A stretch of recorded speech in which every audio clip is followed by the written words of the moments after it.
మహేశ్వర పంచరత్నంలో కేవలం 5 శ్లోకాలే ఉన్నా ప్రతి శ్లోకం ఒక రత్నంగా భావించబడింది. అందుకే దీనికి పంచరత్నం అని పేరు. ఈ స్తోత్రంలో పరమశివుని బాహ్య సౌందర్యం కంటే ఆయన పరతత్వం, కరుణ, భక్తవత్సలత్వం, మోక్షప్రదత్వం వంటి దైవ గుణాలను ఆదిశంకరాచార్యులు ఎంతో సంక్షిప్తంగా, గంభీరంగా వర్ణించారు. అందుకే ఈ స్తోత్రం భక్తితో పాటు శివతత్వాన్ని కూడా మనకు పరిచయం చేస్తుంది. ఇక స్తోత్రంలోకి వెళ్దామా?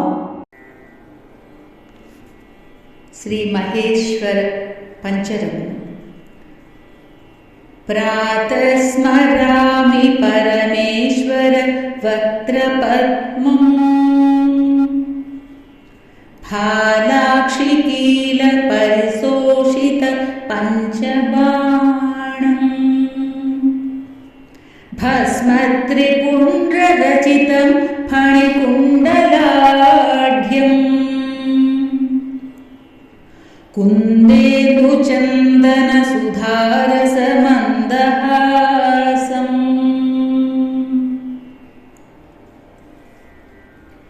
ప్రాతర్భజామి పరమేశ్వర బాహుదండా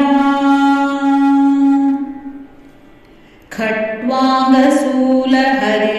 పినాకయుక్తాం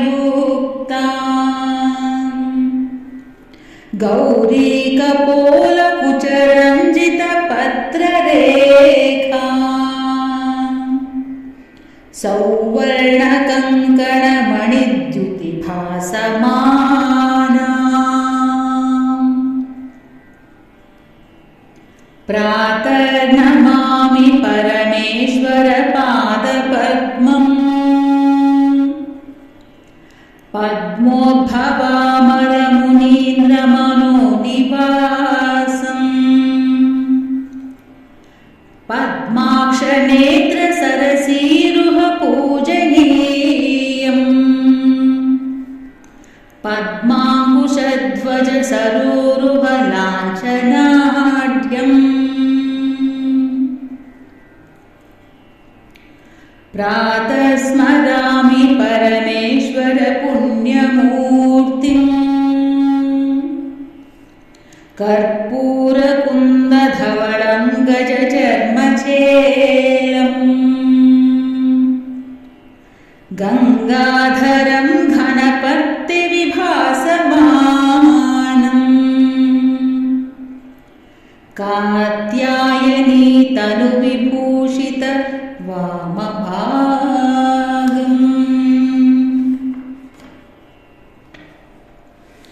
ప్రాతస్మరామి పరమేశ్వర పుణ్యనామా శ్రేయఃప్రదం సకల దుఃఖ వినాశహేతుం సంసారతాపశమనం కలికల్మషఘ్నం గోకోటిదానఫలదం స్మరణేన పుంసాం శ్రీపంచరత్నాని మహేశ్వరస్య భక్త్యా పఠేద్య సుగతిః ప్రభాతే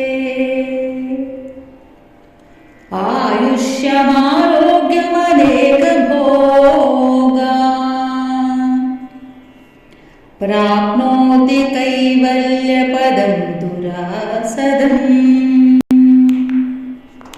ఇది శ్రీమత్శంకరాచార్య విరచిత మహేశ్వర పంచరత్న స్తోత్రం సంపూర్ణం. జై మహాదేవ్. నా వీడియో కనుక మీకు నచ్చినట్లయితే లైక్, షేర్, కామెంట్ అలాగే సబ్స్క్రైబ్ చేసుకోండి.